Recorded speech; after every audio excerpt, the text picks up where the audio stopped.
엘리후가 개인 이야기를 통하여 욥을 고민하실 때 드디어 하나님께서 그의 말을 멈추게 하시고 38장째에 가서, 욥기 38장째에 가서 하나님께서 침묵을 깨뜨리시고 욥에게 직접 하나님 자신에 대하여 증거하시는 말씀입니다.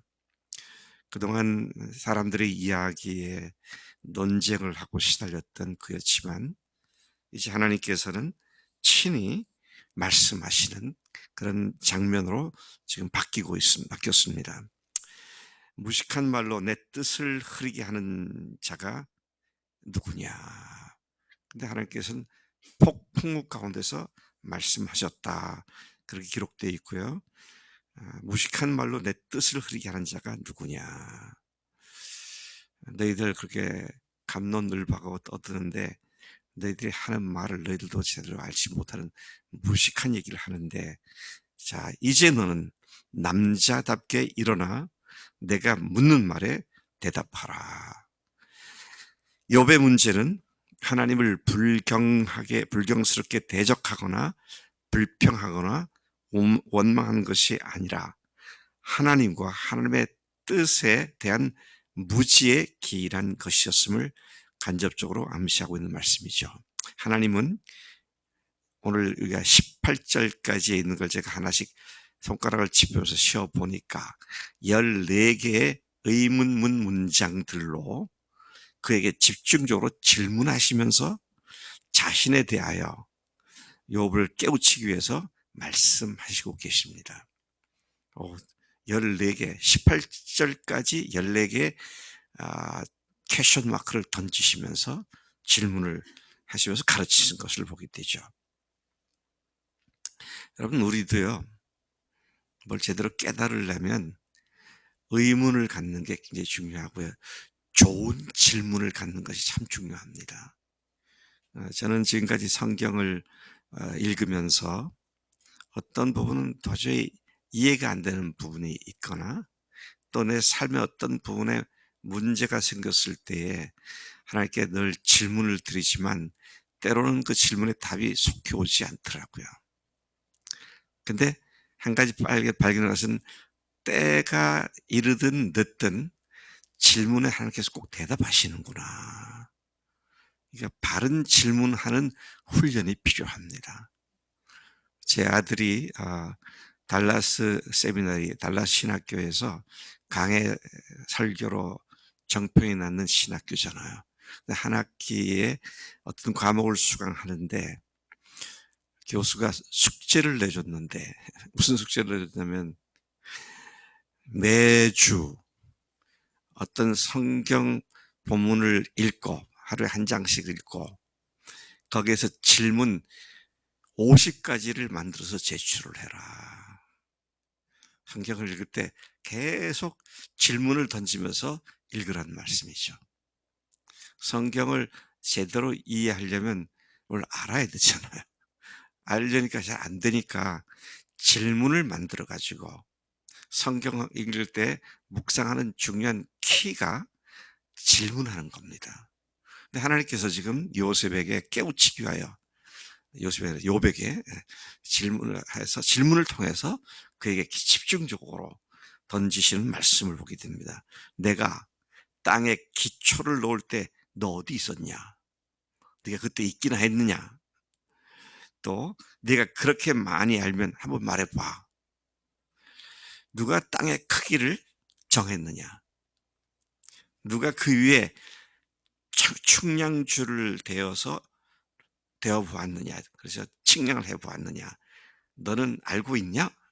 말씀하시죠. 땅의 기초를 떠받치고 있는 그 기초가 도대체 뭐냐? 예. 누가 그 새벽 별들이 함께 노래하며 하늘의 천사들이 기뻐 외치는 가운데 땅의 모퉁이 돌을 놓은 자가 도대체 누구냐?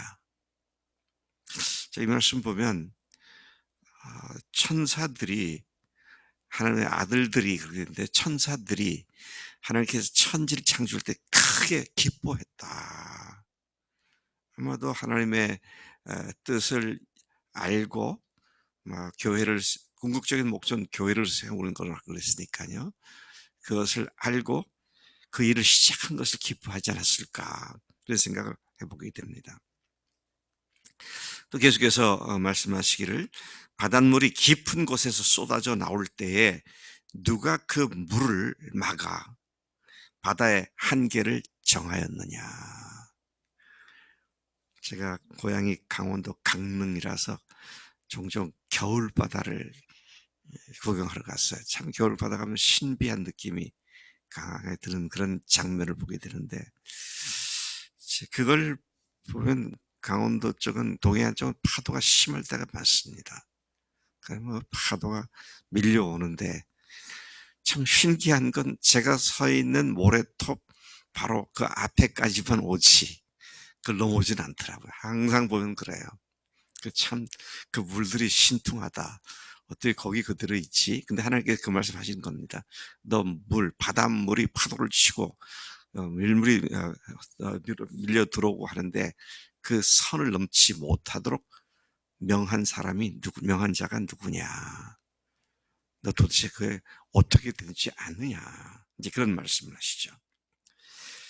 너 교만한 물은 여기서 멈춰라! 라고 말한 자가 바로 내가 아니냐. 그렇게 말씀하십니다. 또 계속해서 말씀하십니다. 땅에 기초를 받치고 있는 것이 무엇이냐. 새벽 별들, 천사들을 얘기하는 것이죠. 이 함께 노래하며 하늘의 천사들이 기뻐 외치는 가운데 땅에 모퉁이 돌을 놓은 자가 누구냐. 또 8절에 가서 보면은요. 바닷물이 깊은 곳에서 쏟아져 나올 때에 누가 그 물을 막아 바다의 한계를 정하였느냐. 또 12절 가서 보면요. 네가 지금까지 한 번이라도 아침이 되라고 네가 명령한 적이 있느냐. 어떤 때는 동해안 얘기를 다시 하면 이따가 새벽에 일출 보러 간다. 그럼 가면은 이게 빨리 안 올라오잖아요. 그러면 속으로 야 태양아 빨리 솟아올라라. 그러니까 안 올라오게 쑥 올라옵니까? 네가 말 한마디 해가지고 그렇게 한 적이 있느냐? 그거 아니지 않느냐? 이제 그런 말씀을 하고 계시죠. 또 네가 땅 끝까지 새벽 빛이 비추게 하여 악인들이 악을 멈추게 한 적이 있었느냐? 대낮에 광명은 언덕과 계곡을 옷의 주름처럼 토판에 찍은 도장처럼 그 아름다운 모습을 뚜렷하게 보이게 하지 않느냐? 뿐만 아니라 대낮에 밝은 빛은 너무나 밝아서 악한 자들의 폭행을 훤히 밝힌다. 악인들은 어둠을 좋아하고 빛을 싫어한다. 악인들에게는 진정한 기쁨과 평안과 즐거움을 상징하는 빛이 전혀 없다. 악인들에게는 이 기쁨과 평안과 즐거움이 차단되어졌고 하나님께서는 그의 악한 팔을 꺾으시는 분이시다.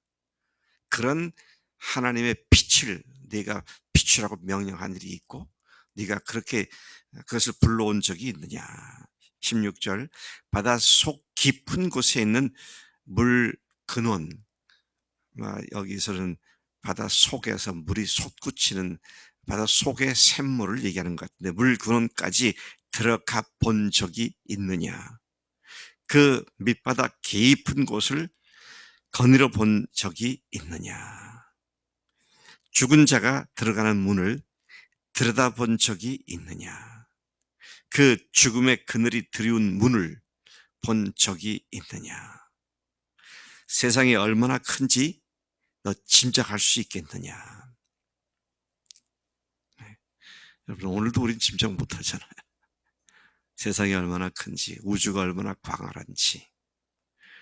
그래서 여러분 동영상 같은 데 보면 우주의 크기에 대한 걸 보면 처음엔 지구가 나오는데 줌 아웃 해가지고 그 다음에는 은하계가 나오고 그 다음에 또 줌 아웃 하면 은하계가 수억 개가 있는 우주공간이 나오는데 그 중에 지구는 보이지도 않아요.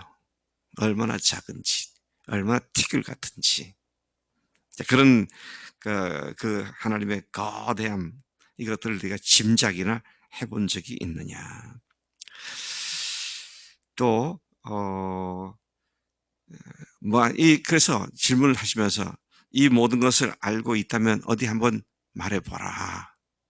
이런 말로 욥의 무지함과 무식함을 지적하면서 그를 하여금 깨닫게 하시는 하나님의 배려의 말씀으로 우리가 이해할 수 있습니다. 욥은 우리 중에 누구보다도 하나님을 잘 아는 자였고 잘 순종하는 자였습니다. 얼마나 잘 순종하고 온전했느냐. 하나님이 사탄에게 자신 있게 욥을 자랑할 만큼 그런 사람이었죠. 그러나 그가 가진 지식이나 경험 등은 극히 일부분에 불과했기 때문에 하나님께 무지한 반응을 할 수밖에 없었습니다. 여러분, 우리가 하나님을 안다라고 생각을 할지 모르지만 도대체 얼마나 알고 있어요? 우리가 하나님을 안다면 성경에서 하나님께서 내비쳐 주신 그 자신이 스스로를 계시해 주신 것만큼만 알지. 그것도요. 나중에 보면 욥이 끝에 가서 41장, 42장 끝에 가서 보면 내가 지금까지 하나님을 들어서 알았는데 내가 직접 눈으로 보아서 알게 되었습니다. 네. 우리 하나님께 대한 우리의 안다는 것이 얼마나 극히 지극히 작은 것인지. 그래도 감사한 거는요. 하나님께서 우리를 사랑한다는 사실과 그 사랑이 아들 예수님의 죽으심과 부활을 통해서 주님께서 우리에게 직접적으로 그것을 누리게 해줬다는 사실. 여러분, 많은 거 몰라도 괜찮아요. 네. 하나님께서 알게 하지 않은 것에 대해서 알려고 애를 쓸 필요가 없습니다. 사실은 이제 제가 그래도 욥이 끝자락에 지금 38장까지 왔으니까 조금 이제 약간 이제 좀 긴장을 늦추고 있는데, 와, 매일 아침 욥을 얘기하려니까 패턴은 거의 같은데 이걸 어떻게 말씀을 나눠야 되는가. 근데 시시때때로 하나님께서 깨달음 주셔서 여기까지 왔지만, 그런데 42장이 내일 모레 이제 끝난다 생각하니까 마음이 왠지 가벼운 걸 느껴요. 성경을 읽다가 욥을 읽다가 잘못 이해할 수도 있을 것이고요. 좀 잘 모르니까. 그래도 이번에 이렇게 책임감을 가지고 매일 조금씩 묵상하다 보니까 그래도 욥기 전체가 이 머릿속에 그려져서 욥의 전체적인 메시지가 무엇인지가 이렇게 뚜렷하게 튀어오르는 것을, 마음속에 떠오르는 것을 보게 되는데, 여러분, 우리가 하나님을 알되 들은 것만큼으로 끝나는 것이 아니라 눈으로 보아 아는, 그 하나님을 아는 지식에 자라가는 우리가 돼야 마땅한 줄로 믿습니다. 하나님께서는 오늘 친히 욥에게 하신 말씀 가운데 우리에게 너 나를 똑바로 알아라. 그래서 뭐라고 말합니까? 하나님께서 말씀을 통해서 우리가 여호와를 알자. 힘써 여호와를 알자. 또 바울을 통해서 하나님의 그 주님의 사랑의 깊이와 높이와 너비와 또 길이가 얼마나 큰 것인지 너희들로 알게 하시기를 원하노라. 하나님, 주님을 더 깊이 알기를 원합니다. 하나님을 더 깊이 알기를 원합니다. 그래서 제가 지금 이제 삶의 끝자락에 지금 와 있잖아요. 사역의 끝자락에 와 있잖아요. 교회에서, 또 신학교에서. 근데 지금 저한테 남는 게 뭐냐. 지금까지 공부했던 거, 그 지금 머릿속에 있긴 하겠지만 별로 지금처럼 썼던, 사용한 것만큼 그렇게 활발하게 쓸 일이 앞으로는 많이 없을 것 같고요. 그럼 결국 나한테 남는 건 뭐냐. 주님 교회를 세우기 위해서 애를 썼고 학생들, 신학생 훈련시키라고 애를 써서 그 열매들이 계속 되게 될 거라고 믿고는 있지만 나에게 남는 건 뭐냐. 뭔 줄 아세요? 네. 평생을 주님 위해서 산다고 길을 쓰고 살아온 저에게 남는 게 뭐냐. 요즘 제가 그것 때문에 많이 소가리를 하고 있어요. 그게 뭐냐, 주님께 대한 사랑이 남는 겁니다. 근데 보니까 주님께 대한 사랑이 요즘 좀 식어져 있어. 그래서 소가리를 하고 있다고 하는 거예요. 여러분, 주님께 대한 사랑이 결국은, 그래서 사랑은 영원히 없어지지 않는다 그랬잖아요. 그 사랑을, 주님께 대한 사랑, 주님의 사랑, 그것으로부터 반사되어 형제들에게 나눠주는 사랑, 이 사랑이 결국 남는 것이구나. 사랑장에서 말씀한 말씀이 참 옳다. 믿음, 소망, 사랑, 이 세 가지는 항상 있을 것인데 그 중에 제일은 사랑이다. 그래서 여러분, 뭐 여러 가지 깨달으면 사람은 지식이 생기잖아요. 그러면 반드시 따라오는 게 뭔지 아세요? 교만입니다. 근데 사랑은 아무리 사랑을 해도 교만하지가 않아요. 사랑은 그 자체가 겸손한 것이니까. 그래서 여러분, 오늘 욥기를 통해서 하나님께서 너 아느냐? 너 알아? 너 이런 거 알기나 해? 그렇게 말씀하시는데, 주님 다른 거 몰라도요, 제가 괜찮지만 주님 알고 주님 사랑하는 거, 이거 아는 거는 절대로 하나님께서 너 알아? 그렇게 말씀하지 않도록 깊이 주님과 사랑 나누기를 원합니다. 이게 우리의 기도가 돼야 마땅할 줄로 믿습니다. 하나님 아버지, 감사합니다. 이 아침에도 욥을 통하여 하나님께 하신 말씀이 오늘 우리에게 큰 도전이 되고 울림이 됨을 감사합니다. 주님, 저희들이 주님을 안다고 하지만 사실은 무지한 가운데 있어온데, 하나님, 다 그런 것이 그렇다 치더라도 주님에 대한 사랑과 주님의 사랑이 우리 속에 날이 갈수록 더 커지고 더 깊어지고 높아지고 넓어지고 길어지는 그런 삶이 되기를 소원하오니, 사랑의 아버지 하나님, 우리로 하여금 예수님의 십자가와 부활에 나타나는 그 사랑의 깊이를 더 깊이 알고 더 높이 알고 더 길게 알고 더 넓게 알아 사랑으로서 우리의 삶의 끝 언저리가 마무리될 수 있도록 축복해 주옵소서. 의지하고 감사드립니다. 예수님의 이름으로 기도를 쌉나이다. 아멘. 아멘.